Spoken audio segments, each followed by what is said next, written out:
Hello students, welcome back to history lecture. Let us continue chapter number 3, effects of British rule. Next we will learn about development of new industries in India. Due to decline in tradition industries in India, there were development of new industries.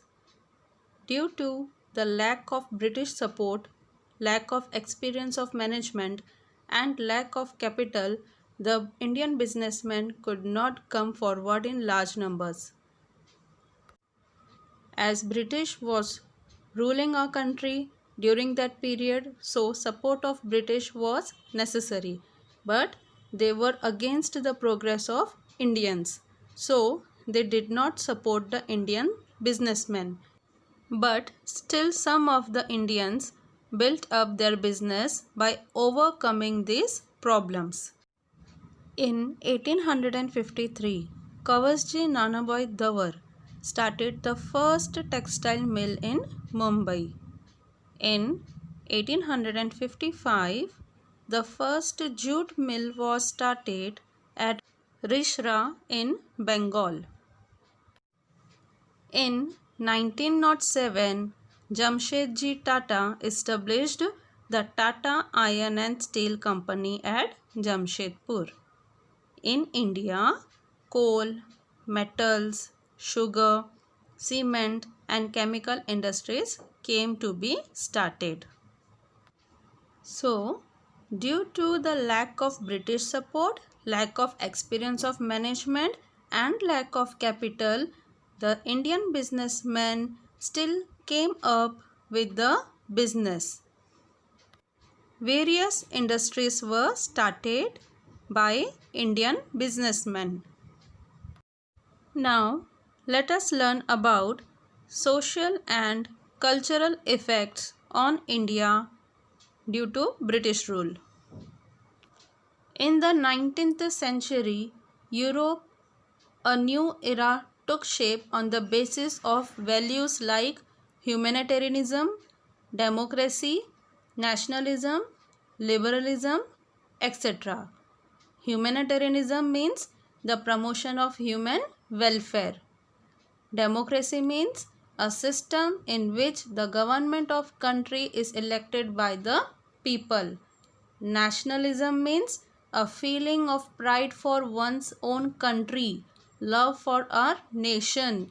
And liberalism means liberty, freedom, equality. This change in West led to obvious repercussions on India.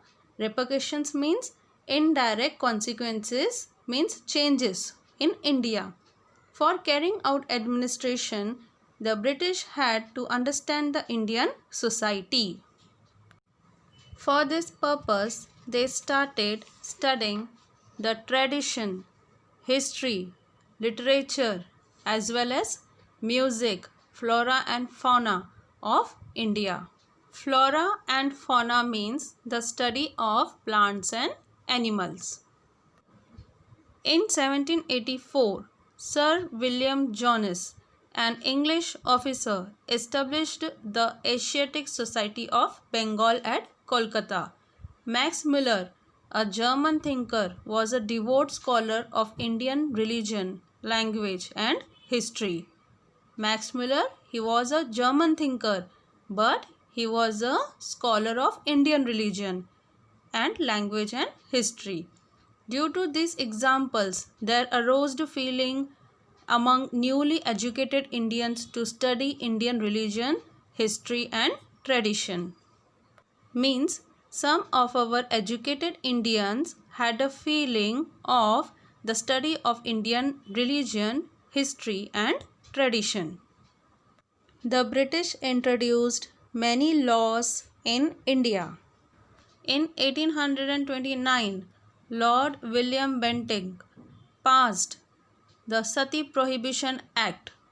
Sati means the act or custom of a Hindu widow burning herself to death or being burned to death on the funeral pyre of her husband. Sati system was largely historical practice found among Hindus, which was banned by Lord William Bentinck in 1829. In 1856, Lord Dalhousie passed the Widow Remarriage Act. These acts were responsible for social reforms. Reforms means changes. For carrying out administration in India, the British required English educated Indians. According to recommendation of Lord Macaulay in 1835, English education started being imparted in India.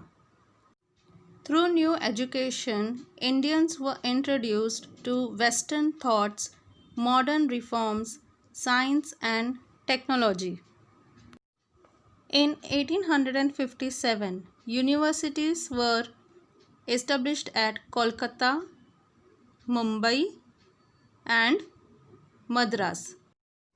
The Western educated Indians led the social reform movement in India.